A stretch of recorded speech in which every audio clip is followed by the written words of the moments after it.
Essa vontade de fazer algo novo foi desde muito pequena. Para mim, viver com arte é fundamental, seja arquitetura, seja música, seja moda, seja design, pintura. E, portanto, isso alimenta-me a alma também, o espírito. Eu queria fazer parte desse mundo, queria contribuir, mas vi o meu papel mais associado ao espaço, concretamente à arquitetura. Pensar o espaço que vai conter vida, que vai ter a vivência das pessoas. A vivência é muito complexa e tem muitas pessoas diferentes e muitas necessidades, como disse, muitas necessidades funcionais, mas também muitas necessidades a nível de aspirações do que é um espaço agradável para as pessoas viverem.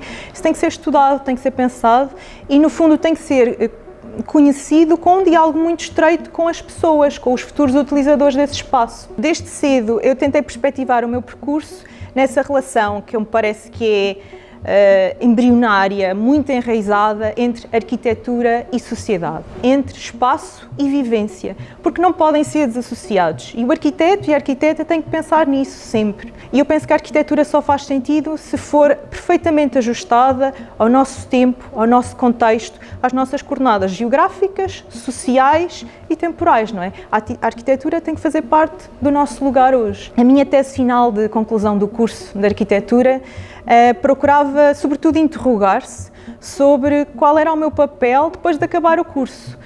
Eu seria profissional arquiteto, arquiteta, e queria perceber o meu posicionamento em relação às pessoas e queria perceber também como é que as pessoas nos encaravam. No curso de doutoramento tive necessidade de encontrar uma problemática mais específica e, portanto, passei deste binómio arquitetura-sociedade para um espaço concreto da arquitetura, que neste caso é as escolas, o espaço educativo, e, portanto, a minha tese de doutoramento assume que o espaço da escola hoje tem que ser repensado, que mais do que a sala de aula, o ensino é profundamente descentralizado desses ambientes manifestamente formais, que acontecem em ambientes educativos ativos, muitas vezes de caráter informal, que acontece não só na sala, mas acontece em toda a escola e, portanto, cabe também à arquitetura compreender essas práticas educativas, compreender como é que elas são veiculadas e responder-lhes.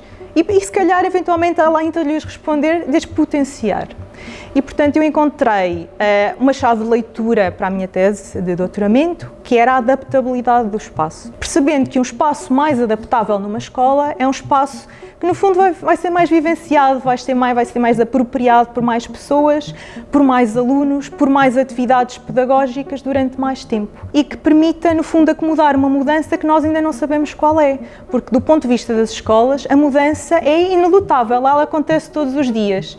As práticas pedagógicas são inovadoras e mudam todos os dias. O corpo docente e discente muda constantemente. Portanto, eu escrevi a minha tese em inglês, ela está no repositório aberto da Universidade de Coimbra, é facilmente acessível a todos, porque era esse também o meu objetivo, é partilhar o meu conhecimento com todos e eventualmente ser uma base de trabalho para futuros desenvolvimentos do meu trabalho ou de outras pessoas. Fiz uma candidatura a uma fundação que teve início nos anos 70 em Washington, uma fundação não só da arquitetura, mas que trabalha a educação, e nesse ano decidiram premiar a minha tese com o prémio de Outstanding Dissertation Award, que muito me lisonjeou, e que no fundo é o reconhecimento de que a problemática é urgente, é contemporânea, importa estudar, é original, faz sentido hoje, mas que faz sentido não só em Portugal, mas de uma forma transversal, e que há muitos investigadores que têm esta preocupação, que contribui efetivamente para o conhecimento e que de alguma forma toca outras áreas do saber, porque esta associação não é só de arquitetos, é de profissionais da educação. Eu acho que a investigação,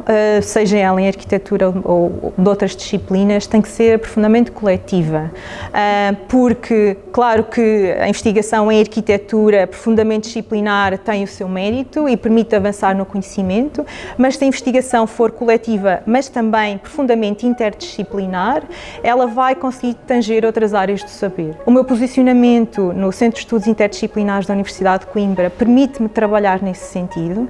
Nós temos um grupo sobre políticas educativas e espaços educativos em que eu trabalho com outros profissionais, outros colegas investigadores da Universidade de Coimbra, noutras áreas. A geografia, por exemplo, permite-me ter um conhecimento da escola na cidade, permite-me problematizar as acessibilidades a essa mesma escola, as populações que vêm à escola. Portanto, acho que a investigação, neste sentido, tem um grande caminho pela frente, já reconheceu essa importância do enraizamento entre o espaço e o ensino, entre as várias disciplinas, e acho que é por aí que vamos continuar.